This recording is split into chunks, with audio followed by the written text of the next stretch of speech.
ॐ अज्ञानतिमिरन्धस्य ज्ञानाञ्जनशलाकया चक्षुरुन्मीलितं येन तस्मै श्रीगुरवे नमः। श्रीचैतन्यमनोभीष्टं स्थापितं येन भूतले स्वयं रूपपदा मह्यं ददाति स्वपदान्तिकम्। नमो विष्णुपदाय कृष्णप्रेष्ठाय भूतले श्रीमते भक्तिवेदान्त स्वामिनिति नामिने। नमस्ते सरस्वती देवे गौरवाणी प्रचारिणे निर्विशेष शून्यवादी पश्चातो देशतारिणे। हे कृष्ण करुणा सिंधु दीनबंधु जगत्पते गोपेश गोपिका कांत राधा कांत नमोस्तुते। तप्त कांचन गौरांगी राधे वृंदावनेश्वरी वृषभानुसुते देवी प्रणमामि हरिप्रिये। वंशाकल्पतरुभ्यश्च कृपासिन्धो एव च पतितानां पावनेभ्यो वैष्णवेभ्यो नमो नमः। जय श्री कृष्ण चैतन्य प्रभु नित्यानंद श्री अद्वैत गदाधर शिवसादि श्री गोविंद। हरे कृष्ण कृष्ण कृष्ण हरे हरे, हरे राम राम राम हरे हरे। नारायणाय नमस्कृतं नरं चैव नरोत्तमं देवीं सरस्वती व्यासं ततो जयमुदीरये। नष्टप्रियाष्वभद्रेषु नित्यं भगवत सेवया भगवतोत्तमश्लोके भक्तिर्भवति नैष्टिके। मुखं करोति वाचालं पङ्गुं लङ्घयति गिरिं यत्कृपातमहं वन्दे श्रीगुरुदिनतारिणं परमानन्दमाधवं श्रीचैतन्येश्वरं। हरि ओम तत्सत्। ग्रंथराज श्रीमद् भागवतम प्रथम स्कंद अध्याय 2 दिव्य भाव एवं दिव्य सेवा श्लोक संख्या 26।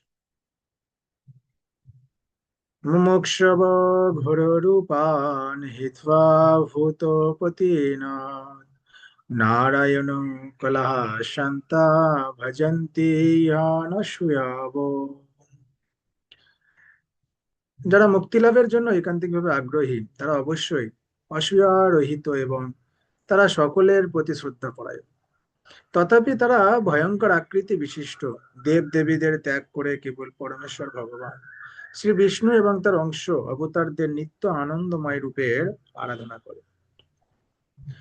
পরমেশ্বর ভগবান শ্রীকৃষ্ণ, যিনি হচ্ছেন সমস্ত বিষ্ণু তত্ত্বের আদি পুরুষ, তিনি নিজেকে দুরকম ভাবে বিস্তার করেন, যথা পূর্ণাংশ এবং বিভিন্নাংশ। তার বিভিন্ন অংশগুলি হচ্ছে তার সেবক, এবং তার বিষ্ণু তত্ত্বের পূর্ণ অংশ হচ্ছে সেব্য। সমস্ত দেবতারা যারা পরমেশ্বর ভগবানের শক্তির দ্বারা শক্তিমান, তারাও তার বিভিন্ন অংশ। তারা বিষ্ণু তত্ত্ব নন। সকল বিষ্ণু তত্ত্বই পরম পুরুষ ভগবানের মতো শক্তি সম্পন্ন, এবং তারা বিভিন্ন স্থান এবং কালের পরিপ্রেক্ষিতে তাদের বিভিন্ন শক্তি প্রকাশ করে। কিন্তু ভগবানের বিভিন্ন অংশ জীবেরা সীমিত শক্তি সম্পন্ন, তারা বিষ্ণু তত্ত্বের মতো অনন্ত শক্তি সম্পন্ন নয়। তাই কখনোই বিষ্ণু তত্ত্বদের জীব তত্ত্বদের সমপর্যায় ভুক্ত বলে মনে করা উচিত নয়।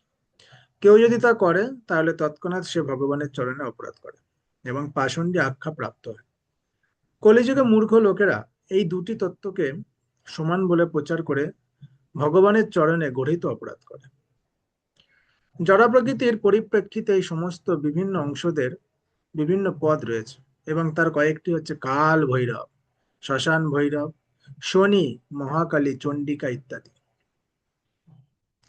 যে মানুষ তমগুণের গভীরতম স্তরে অধিষ্ঠিত তারাই এই সমস্ত দেবতাদের পূজা করে।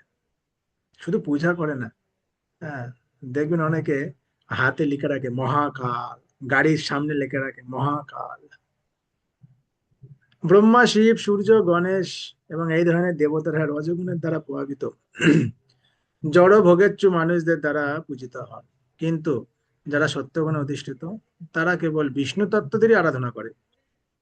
বিষ্ণু তত্ত্বদের বিভিন্ন নাম এবং রূপ রয়েছে, যেমন নারায়ণ, দামোদর, বামন, গোবিন্দ, অদক্ষজ ইত্যাদি।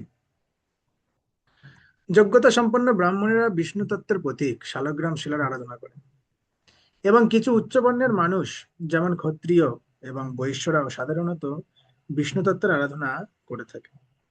সত্যগুণে অধিষ্ঠিত উন্নত মনোভাবাপন্ন ব্রাহ্মণরা কখনো অন্যের পূজা পদ্ধতির প্রতি অসন্তোষ প্রকাশ করে। তারা বিভিন্ন দেবতাদের প্রতি শ্রদ্ধা পরায়ণ। কাল ভৈরব অথবা মহাকালীর রূপ ভয়ঙ্কর হওয়া সত্ত্বেও তারা তাদের অশ্রদ্ধা করেন না। তারা খুব ভালোভাবেই জানেন যে এই ভয়ঙ্কর রূপ সমন্বিত এই সমস্ত দেবতারা পরমেশ্বর ভগবানেরই সেবক।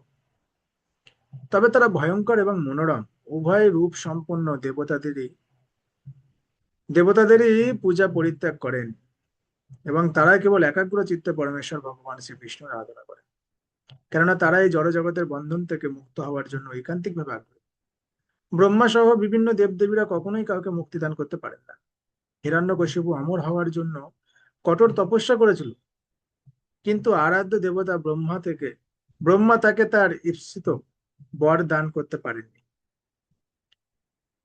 তাই বিষ্ণুকেই কেবল বলা হয় মুক্তিপাদ, অর্থাৎ সেই পরমেশ্বর ভগবানই কেবল মুক্তি দান করতে পারেন। এছাড়া আর কেউ মুক্তিপাদ বলা হয় না। আর কাউকে মুক্তিপাদ বলা হয় না। এই জগতের অন্য সমস্ত জীবের মত স্বর্গের দেবতারা প্রলয়ের সময় বিনাশপ্রাপ্ত। এই জগতের অন্য সমস্ত জীবের মতো স্বর্গের দেবতারাও প্রলয়ের সময় বিনাশপ্রাপ্ত হন। তারা নিজেরাই মুক্তি লাভ করতে পারেন না, সুতরাং তারা তাদের ভক্তদের কিভাবে মুক্তি দেবেন? দেবতারা তাদের ভক্তদের সাময়িক কিছু সুযোগ সুবিধা দিতে পারে, কিন্তু তাদের অত্যান্তিক মঙ্গল সাধন করতে পারেন না। তাই মুক্তি লাভেচ্ছু ব্যক্তিরা স্বেচ্ছাকৃতভাবে বিভিন্ন দেবদেবীর পূজা পরিত্যাগ করেন, যদিও তাদের প্রতি অশ্রদ্ধা পরায়ণ নন তারা। রজস্তম প্রকৃতয় সমশীলা ভজন্তি বৈ পিতৃভূত পূজেশাদীন শ্রিয়শর্য প্রজেপসব। যারা রজ ও তমগুণের অধীন, তারা পিতৃপুরুষ ভূত এবং প্রজাপতিদের পূজা করে, কেননা তারা স্ত্রী ঐশ্বর্য শক্তি এবং সন্তান সন্ততি আদি জড় বিষয় ভোগের বাসনার দ্বারা প্রভাবিত। ভগবানের কাছে ফিরে যাওয়ার প্রত্যাশী মানুষদের কোনো দেবদেবীর পূজা করার প্রয়োজন হয় না। ভাগবত গীতায় 7:20-23 স্পষ্টভাবে বলা হয়েছে, 20 এবং 23 স্পষ্টভাবে বলা হয়েছে যে যারা জড় সুখভোগের বাসনায় উন্মত্ত, তারাই কেবল অনিত্য সুখভোগের আশায় বিভিন্ন দেবদেবীর পূজা করে। এই ধরনের দেবদেবীর পূজা কেবল অল্প বুদ্ধি সম্পন্ন মানুষদের জন্য নির্দিষ্ট হয়েছে। আমাদের কখনোই জড় সুখভোগ বৃদ্ধির বাসনা করা উচিত নয়। জীবন ধারণের জন্য যতটুকু প্রয়োজন ঠিক ততটুকু বিষয়ই গ্রহণ করা উচিত। ইন্দ্রিয় সুখ বৃদ্ধির অর্থ হচ্ছে আরো গভীরভাবে জড়জগতের দুঃখ দুর্দশায় বন্ধনে আবদ্ধ হয়ে পড়া। অধিক ঐশ্বর্য, অধিক স্ত্রী সম্ভোগ এবং মিথ্যা অভিজাত্যের আকাঙ্ক্ষা তারাই করে যারা জড় জগতের প্রতি আসক্ত। এই ধরনের অল্প বুদ্ধি সম্পন্ন মানুষেরা জানে না যে বিষ্ণুর আরাধনা করলে কি লাভ হয়। বিষ্ণুর আরাধনা করলে এই জীবনে তো লাভ হয়, উপরন্ত মৃত্যুর পরেও লাভ হয়। সে কথা ভুলে গিয়ে মূর্খ লোকেরা অধিক ঐশ্বর্য, অধিক স্ত্রী সম্ভোগ এবং অধিক সন্তান সন্ততি লাভের আশায় বিভিন্ন দেবদেবীর পূজা করে। জীবনের উদ্দেশ্য হচ্ছে জড়জাগতিক দুঃখ দুর্দশা নিবৃত্তি করা, সেগুলি বর্ধিত করা নয়। জড় সুখভোগের জন্য বিভিন্ন দেবদেবীর শরণাপন্ন হওয়ার কোনো প্রয়োজন নেই। এই সমস্ত দেবদেবীরাও হচ্ছেন পরমেশ্বর ভগবানের সেবক এবং সেবিকা, মানে এরাও দাস দাসী। তারা জল, বায়ু, আগুন, আলোক ইত্যাদি সরবরাহ করার কর্তব্য সাধন করছেন। মানুষের কর্তব্য হচ্ছে নিষ্ঠা ভরে কর্ম করে সেই কর্মের ফল পরমেশ্বর ভগবানকে নিবেদন করা, এবং সেটাই জীবনের একমাত্র উদ্দেশ্য হওয়া উচিত। ভগবানের প্রতি শ্রদ্ধান্বিত হয়ে যথাযথভাবে এবং অত্যন্ত সাবধানতার সঙ্গে কর্তব্য কর্ম সম্পাদন করা উচিত, এবং তার ফলে ভগবানের কাছে ফিরে যাওয়ার পথে আমরা ক্রমান্বয়ে অগ্রসর হতে পারবো। শ্রীকৃষ্ণ যখন ব্রজধামে তার লীলাবিলাস করছিলেন, তখন তিনি ইন্দ্রের পূজা বন্ধ করে দেন এবং ব্রজবাসীদের উপদেশ দেন যে তারা যেন ভগবানের প্রতি শ্রদ্ধাযুক্ত হয়ে তাদের বৃত্তি অনুসারে তারা তার সেবা করেন। জড় বিষয় লাভের জন্য বিভিন্ন দেবদেবীর পূজা করা প্রকৃতপক্ষে ধর্ম অনুশীলনের একটি বিকৃত রূপ। শ্রীমদ্ ভাগবতের শুরুতে এই ধরনের ধর্ম আচরণকে কৈতব ধর্ম বলে বর্জন করা হয়েছে। কৈতব ধর্ম সমস্ত জগতে কেবলমাত্র একটিই ধর্ম রয়েছে এবং সকলের কর্তব্য হচ্ছে সেই ধর্ম অনুশীলন করা, আর তা হচ্ছে ভাগবত ধর্ম, অথবা একমাত্র পরমেশ্বর ভগবানের আরাধনা করাই ধর্ম। বাসুদেব পরা বেদা, বাসুদেব পরা মাখা, বাসুদেব পরা যোগা, বাসুদেব পরা ক্রিয়া, বাসুদেব পরম জ্ঞানম, বাসুদেব পরম তপ, বাসুদেব পর ধর্ম, বাসুদেব পরাগতি। বৈদিক শাস্ত্রে জ্ঞানের পরম উদ্দেশ্য হচ্ছেন পরমেশ্বর ভগবান শ্রীকৃষ্ণ। যজ্ঞ সম্পাদনের উদ্দেশ্য হচ্ছে ভগবানের প্রীতি বিধান, এবং যজ্ঞের উদ্দেশ্য হচ্ছে তাকে জানা। সমস্ত সকাম কর্মের চরম ফল তিনিই দান করেন। পরম জ্ঞান এবং সমস্ত তপস্যার উদ্দেশ্য হচ্ছে তাকে জানা, এবং তার প্রতি প্রেমময়ী সেবায় যুক্ত হওয়াই হচ্ছে ধর্মের উদ্দেশ্য। তিনি হচ্ছেন জীবনের পরম উদ্দেশ্য। পরমেশ্বর ভগবান শ্রীকৃষ্ণ যে আরাধনার একমাত্র বিষয়, সে কথা এই দুটি শ্লোকে প্রতিপন্ন হয়েছে। বৈদিক শাস্ত্রের উদ্দেশ্যই হচ্ছে তাই তার সঙ্গে সম্পর্ক যুক্ত হওয়া এবং চরমে তার প্রতি প্রেমময়ী সেবা পরায়ণ হওয়া। আর এটিই হচ্ছে সমস্ত বেদের মূল তত্ত্ব। ভাগবত গীতাতেও সেই সত্যকে প্রতিপন্ন করে ভগবান বলেছেন, সমস্ত বেদের একমাত্র উদ্দেশ্য হচ্ছে তাকে জানা।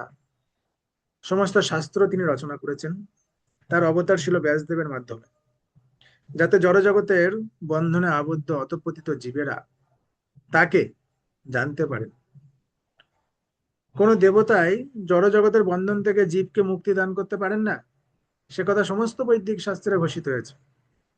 ভগবত তত্ত্ব সম্বন্ধে সম্পূর্ণরূপে অজ্ঞ নির্বিশেষবাদীরা ভগবানের সর্বশক্তিমত্তাকে খর্ব করে তাকে জীবেদের সমপর্যায় ভুক্ত করে, এবং সেই জন্য বহু সাধ্য সাধনা করেও নির্বিশেষবাদীরা জড়জগতের বন্ধন থেকে মুক্ত হতে পারে না। বহু বহু জন্মের পর পারমাত্মিক জ্ঞান লাভ করে তারা পরমেশ্বর ভগবানের শরণাগত হতে পারে।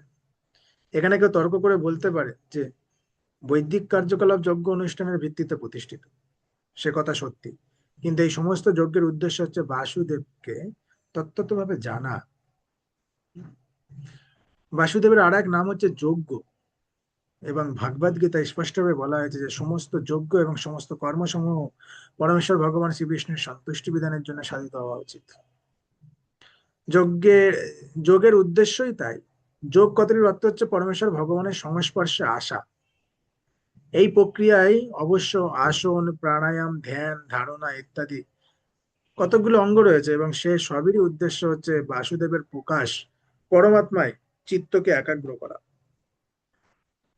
পরমাত্মা উপলব্ধি হচ্ছে আংশিকভাবে বাসুদেব উপলব্ধি, এবং যখন কেউ সেই প্রচেষ্টায় সিদ্ধি লাভ করেন, তখন তিনি পূর্ণরূপে বাসুদেবকে জানতে পারেন। কিন্তু দুর্ভাগ্যবশত অধিকাংশ যোগীরাই যোগ অনুশীলনের মাধ্যমে কতকগুলি যোগসিদ্ধি লাভ করেন, সেই সিদ্ধির বন্ধনে আবদ্ধ হয়ে পড়ে। এই ধরনের ভ্রষ্ট যোগীরা পরবর্তী জীবনে সূচি সম্পন্ন ব্রাহ্মণ অথবা শ্রী সম্পন্ন বণিকের গৃহে জন্মগ্রহণ করে বাসুদেব উপলব্ধির অপূর্ণ কার্য পূর্ণ করার সুযোগ পায়। এই ধরনের ভাগ্যবান ব্রাহ্মণ অথবা ধনবান বণিকের পুত্ররা যদি এই সুযোগের যথার্থ সদ্ব্যবহার করে, তাহলে তারা সাধু সঙ্গের প্রভাবে অনায়াসে বাসুদেবকে জানতে পারে। কিন্তু দুর্ভাগ্যবশত এই ধরনের ভাগ্যবান মানুষেরা আবার জড় ঐশ্বর্য ও যশের বন্ধনে আবদ্ধ হয়ে পড়ে, তাদের জীবনের যথার্থ উদ্দেশ্য বিস্মৃত হয়। জ্ঞান আহরণের ব্যাপারে এই একই অবস্থা হয়। ভাগবত গীতায় বর্ণনা করা হয়েছে যে জ্ঞান আহরণের 18টি অঙ্গ রয়েছে। এই প্রক্রিয়ায় জ্ঞান আহরণ করার ফলে মানুষ ধীরে ধীরে অমানী, অদাম্বিক, অহিংস, ক্ষান্ত, সরল, সদ্গুরুর অনুগত এবং আত্মসংযমী হন। জ্ঞান আহরণের ফলে বিজ্ঞ মানুষ বিষয়ের প্রতি অনাসক্ত হয়ে জন্ম মৃত্যু, জরা এবং ব্যাধির দুঃখ দুর্দশা সম্বন্ধে সচেতন হন। সমস্ত জ্ঞানী চরমে পরমেশ্বর ভগবান বাসুদেবের ভক্তিতে পর্যবসিত হয়। তাই বাসুদেব হচ্ছেন সমস্ত জ্ঞানের চরম উদ্দেশ্য। যে জ্ঞান মানুষকে পারমাত্মিক স্তরে উন্নীত করে, বাসুদেবের দর্শন লাভ করায়, তা হচ্ছে যথার্থ জ্ঞান। জড়জাগতিক জ্ঞানের বিভিন্ন শাখাকে জড়জাগতিক জ্ঞানের বিভিন্ন শাখাকে ভাগবত গীতায় অজ্ঞান বলে বর্জন করা হয়েছে। জড়জাগতিক জ্ঞানের চরম লক্ষ্য হচ্ছে ইন্দ্রিয় সুখভোগ, যার অর্থ হচ্ছে জড় অস্তিত্ব বৃদ্ধি, অর্থাৎ ত্রিতাপ দুঃখ বৃদ্ধি। তাই দুঃখ দুর্দশাগ্রস্ত জড়জাগতিক অস্তিত্ব বৃদ্ধি হচ্ছে অজ্ঞান। কিন্তু সেই জ্ঞান যখন পারমাত্মিক জ্ঞানের পথে অগ্রসর হতে সাহায্য করে, তখন দুঃখ দুর্দশাপূর্ণ জীবনের সমাপ্তি হয় এবং বাসুদেব স্তরে পারমার্থিক জীবনের শুরু হয়। সব রকমের তপস্যারাও এই একই উদ্দেশ্য, সব রকমের তপস্যার এই একই উদ্দেশ্য। তপস্যা কথাটির অর্থ হচ্ছে কোনো মহৎ উদ্দেশ্য সাধনের জন্য স্বেচ্ছাকৃতভাবে দৈহিক কষ্টকে স্বীকার করে নেওয়া। রাবণ এবং হিরণ্যকশিপু জড় বিষয় ভোগের উদ্দেশ্যে কঠোর তপস্যা করেছিল। আধুনিক যুগের রাজনীতিবিদরাও মাঝে মাঝে কোনো রাজনৈতিক উদ্দেশ্য সাধনের জন্য কঠোর তপস্যা করতে দেখা যায়, কিন্তু এগুলি যথার্থ তপস্যা নয়। তপস্যা কেবল বাসুদেবকে জানার উদ্দেশ্যেই সাধন করা উচিত। বাসুদেবকে জানার জন্য যখন দৈহিক কষ্ট বা অসুবিধা স্বীকার করা হয়, সেটি হচ্ছে যথার্থ তপস্যা। এছাড়া অন্য সব রকম তপস্যায় রজ এবং তমগুণের দ্বারা প্রভাবিত। রজ এবং তমগুণ জীবের দুঃখ দুর্দশায় নিবৃত্তি করতে পারে না। সত্যগুণই কেবল ত্রিতাপ দুঃখ নিবৃত্তি করতে পারে। শ্রীকৃষ্ণের পিতা মাতা বসুদেব এবং দেবকী তাকে তাদের সন্তান রূপে পাওয়ার জন্য কঠোর তপস্যা করেছিলেন। শ্রীকৃষ্ণ হচ্ছেন সমস্ত জীবের পিতা, ভগবদ গীতায় 14:4 তা বর্ণনা করা হয়েছে। তাই তিনি হচ্ছেন সমস্ত চেতন বস্তুর পরম চেতন। তিনি হচ্ছেন সমস্ত ভোক্তাদের মধ্যে পরম ভোক্তা। তাই কেউই তার পিতা হতে পারে না। যেভাবে মূর্খ লোকেরা অনেক সময় মনে করে থাকে বসুদেব এবং দেবকীর কঠোর তপস্যায় সন্তুষ্ট হয়ে শ্রীকৃষ্ণ তাদের সন্তান রূপে আবির্ভূত হতে সম্মত হন, তাই যদি তপস্যা করতে হয় তবে তা যেন অবশ্যই জ্ঞানের পরম লক্ষ্য বাসুদেবকে জানবার জন্য সাধিত হয়। বাসুদেব হচ্ছেন পরমেশ্বর ভগবান শ্রীকৃষ্ণ, সে কথা পূর্বেই বিশ্লেষণ করা হয়েছে। পরমেশ্বর ভগবান নিজেকে অনন্ত রূপে বিস্তার করেন। তার এই বিভিন্ন শক্তি হচ্ছে উৎকৃষ্ট শক্তি এবং বৈরঙ্গ শক্তি হচ্ছে নিকৃষ্ট শক্তি। ভগবদ গীতায় এই দুই শ্রেণীর শক্তিকে ভগবানের পরা এবং অপরা প্রকৃতি বলে বর্ণনা করা হয়েছে। তাই তার অন্তরঙ্গা শক্তির প্রভাবে তার যে বিভিন্ন প্রকাশ হয়, সেই রূপগুলি হচ্ছে উৎকৃষ্ট, এবং তার বহিরঙ্গা শক্তির প্রভাবে তার যে প্রকাশ হয় তা হচ্ছে নিকৃষ্ট। জীবতার প্রকাশ, যে সমস্ত জীব তার অন্তরঙ্গা প্রকৃতিতে প্রকাশিত তারা নিত্য মুক্ত জীব, আর যারা তার বহিরঙ্গা প্রকৃতিতে অবস্থিত তারা হচ্ছে নিত্য বদ্ধ জীব। তাই সমস্ত জ্ঞানের প্রয়াস, তপস্যর্যা, দান ও কর্মের উদ্দেশ্য হওয়া উচিত এই বহিরঙ্গা প্রকৃতির প্রভাব থেকে মুক্ত হওয়া। এখন আমরা সকলে ভগবানের বহিরঙ্গা শক্তির দ্বারা পরিচালিত হচ্ছে, এবং এই প্রভাব থেকে মুক্ত হতে হলে আমাদের চিন্ময় প্রকৃতিতে অধিষ্ঠিত হওয়ার চেষ্টা করতে হবে। ভাগবত গীতায় বলা হয়েছে যে মহাত্মা হচ্ছেন তারা যাদের মনোবৃত্তি অত্যন্ত প্রশস্ত, এবং এর ফলে যারা পরমেশ্বর ভগবান শ্রীকৃষ্ণের সেবায় যুক্ত হয়েছে, তারা ভগবানের অন্তরঙ্গা প্রকৃতির দ্বারা প্রভাবিত। তাই এই মহৎ আশায় সম্পন্ন পুরুষেরা নিরন্তর অনন্য ভক্তি সহকারে পরমেশ্বর ভগবানের সেবায় যুক্ত। এইটি জীবনের উদ্দেশ্য হওয়া উচিত, এবং সমস্ত বৈদিক শাস্ত্রে সেই নির্দেশ দেওয়া হয়েছে। সকাম কর্মে অথবা শুষ্ক জ্ঞানের প্রয়াসে অনর্থক যুক্ত হওয়া উচিত নয়। সকলেরই কর্তব্য হচ্ছে এই মুহূর্তে পরমেশ্বর ভগবানের অপ্রাকৃত প্রেমময়ী সেবায় যুক্ত হওয়া। এই জগতে সৃষ্টি স্থিতি অথবা বিনাশ কার্যে ভগবানের সহায়ক যে সমস্ত দেবদেবী রয়েছেন তাদের পূজা করে সময়ের অপচয় করা উচিত নয়। অসংখ্য শক্তিশালী দেবদেবী রয়েছে যারা ভগবানের বহিরঙ্গা প্রকৃতি এই জড়জগতের পরিচালনায় তত্ত্বাবধান করে থাকেন। তারা সকলেই পরমেশ্বর ভগবান বাসুদেবের সহকারী। এমনকি শিব এবং ব্রহ্মাও এই সমস্ত দেবতাদের পর্যায়ভুক্ত, কিন্তু শ্রী বিষ্ণু অথবা বাসুদেব সর্বদা তার প্রকৃতিতে অধিষ্ঠিত। তিনি যদিও এই জড়জগতের সত্য গুণকে স্বীকার করেন, তবুও তিনি জড়া প্রকৃতির সমস্ত গুণের অতীত। সেই তত্ত্ব আরো স্পষ্টভাবে বোঝানোর জন্য একটি দৃষ্টান্ত দেওয়া যায়। কারাগারে কয়েদি রয়েছে, এবং কারাগারের পরিচালকরাও রয়েছে। কারাগারের কয়েদি এবং পরিচালক উভয়ই রাজার আইনের দ্বারা পরিচালিত হয়। কিন্তু রাজা যদি কখনো কারাগারে আসেনও, তবুও তিনি কারাগারের আইনের দ্বারা বদ্ধ হন না, কারণ তিনি সেই কারাগারের মালিক। তাই সর্ব অবস্থাতেই রাজা কারাগারের নিয়ম ও কানুনের অতীত। ঠিক তেমনি পরমেশ্বর ভগবান এই জড়জগতের সমস্ত নিয়ম কানুনের অতীত। এই নিয়ম কানুন শুধু আমাদের জন্য এবং কি দেব দেবতাদের জন্য। পরমেশ্বর ভগবানের জন্য এই নিয়ম কানুন নাই, ইনি এর অতীত। স এবেদম সসুরজাগ্রে ভগবান আত্মমায়া সাদোষদ্রূপয়া চাশৌ গুণমজ্জা গুণ বিভো।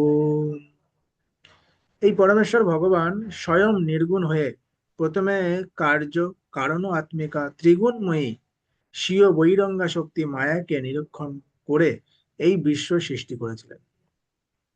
ভগবান সর্বদাই নির্গুণ স্তরে অধিষ্ঠিত, কেননা এই জড় জগতের সৃষ্টির জন্য যে শক্তির প্রয়োজন সেগুলিও তারই সৃষ্টি।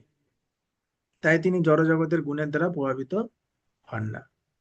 তার সত্তা, রূপ, কার্যকলাপ ইত্যাদি জড় জগতের সৃষ্টির পূর্বেও ছিল, এখনো আছে, ভবিষ্যতেও থাকবে। তিনি সম্পূর্ণ রূপে চিন্ময় এবং জড়া প্রকৃতির গুণের সঙ্গে তার কোনো সম্পর্ক নেই। সেই গুণগুলি পরমেশ্বর ভগবানের অপ্রাকৃত গুণ থেকে সম্পূর্ণ ভিন্ন।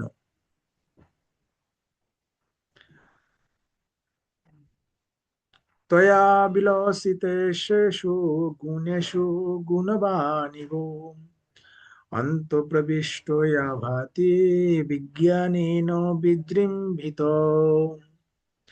জড়জগৎ সৃষ্টি করার পর ভগবান বাসুদেব নিজেকে বিস্তার করে তার মধ্যে প্রবেশ করেন। যদিও তিনি জড় প্রকৃতির গুণগুলির মধ্যে অবস্থিত এবং যদিও মনে হয় যে এই জড় জগতে তার সৃষ্টি হয়েছে, তবুও তিনি তার অপ্রাকৃত স্তরে অধিষ্ঠিত এবং পূর্ণ জ্ঞানময়। জীব হচ্ছে ভগবানের বিভিন্ন অংশ, এবং বদ্ধ জীবেরা যারা চিন্ময় ভগবত ধামের অযোগ্য, তারা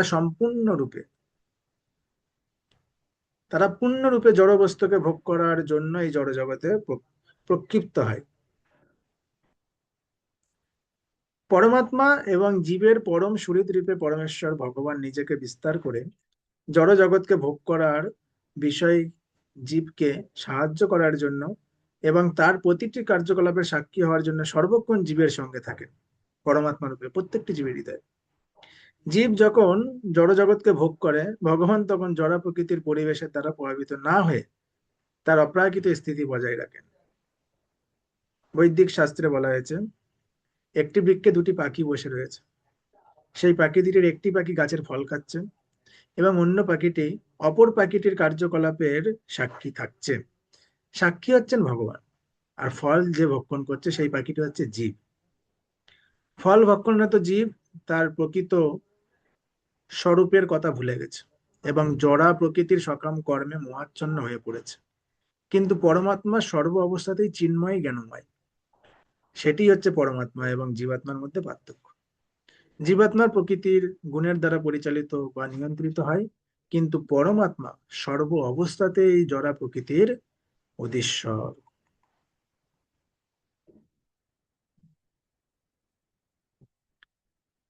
ওকে। হরে কৃষ্ণ হরে কৃষ্ণ কৃষ্ণ কৃষ্ণ হরে হরে, হরে রাম রাম রাম হরে হরে। ग्रंथराज श्रीमद् भागवतम की जय, जगत गुरु शिल प्रभुपाद की जय, पतित पावन गुरु महाराज की जय, अनंत कोटि वैष्णव भक्त बिंदु की जय। निताय गौर प्रेमानंदे हरि हरि बोल।